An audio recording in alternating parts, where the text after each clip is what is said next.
പ്രിയങ്കുകലികാശ്യാമം രൂപേണ പ്രതിമം ബുധം സൗമ്യം സൗമ്യഗുണോപേതം തം ബുധം പ്രണമാമ്യഹം. ഞാൻ ബുധനെ നമസ്കരിക്കുന്നു. സൗമ്യനും വളരെ സൗമ്യനായ സൗമ്യ ഗുണോപേതങ്ങൾ, നല്ല സൗമ്യങ്ങളായ ഗുണങ്ങളോടുകൂടിയ ആ ബുധനെ ഞാനിതാ നമസ്കരിക്കുന്നു സാധനം. പ്രിയമുള്ള പ്രേക്ഷകരെ, സ്വന്തം ക്ഷേത്രത്തിൽ നിന്നും മിഥുനത്തിൽ നിന്നും ബുധനിത തൻ്റെ ശത്രുക്ഷേത്രമായ കർക്കിടക രാശിയിലേക്ക് വന്നിരിക്കുന്നു. കേവലം 12 ദിനങ്ങൾ മാത്രമാണ് ബുധൻ കർക്കിടകത്തിലുണ്ടാവുക.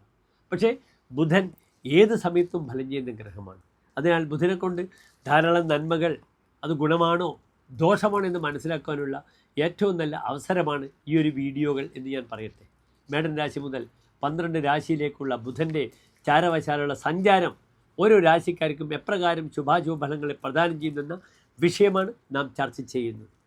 കേവലം 12 ദിവസങ്ങളാണ് ഞാൻ പറഞ്ഞു ബുധൻ കർക്കിടക രാശിയിൽ നിൽക്കുന്നു. പിന്നീട് ഇതേ ബുധൻ വക്രിയായി വീണ്ടും തൻ്റെ സ്വന്തം ക്ഷേത്രമായ മിഥുനത്തിലേക്ക് വരുന്നുമുണ്ട്. അത് വളരെ ഗുണമായിരിക്കും.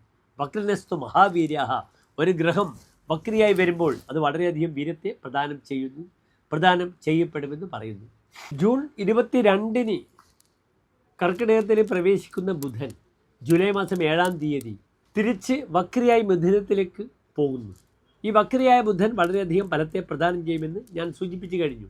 ഏതായാലും ഈ കർക്കിടക രാശിയിൽ നിൽക്കുന്ന ബുധൻ എപ്രകാരം ശുഭാശുഭങ്ങളെ പ്രദാനം ചെയ്യും ഓരോ രാശിക്കുമെന്ന് നമുക്ക് ചിന്തിക്കാം.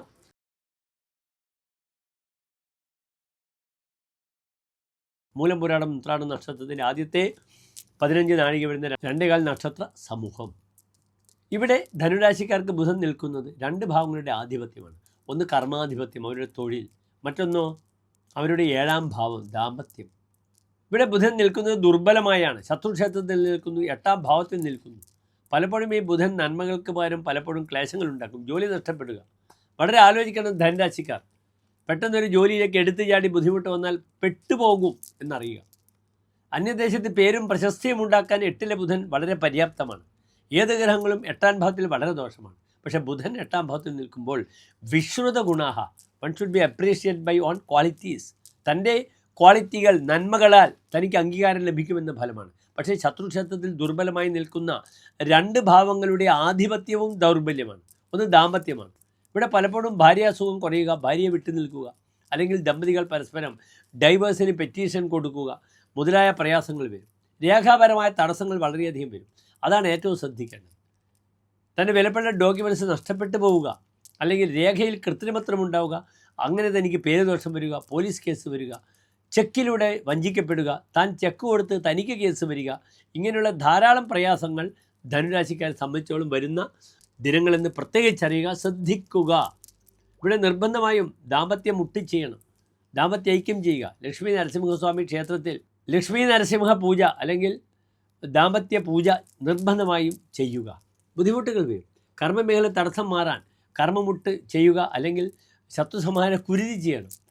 പലപ്പോഴും തൻ്റെ അവസരങ്ങൾ മറ്റുള്ളവർ എടുത്ത് അവർ അതിൻ്റെ ക്രെഡിറ്റ് എടുക്കുന്ന സമയമാണ്. തൻ്റെ വാക്കിന് വിലയില്ലാത്ത അവസ്ഥ വരും.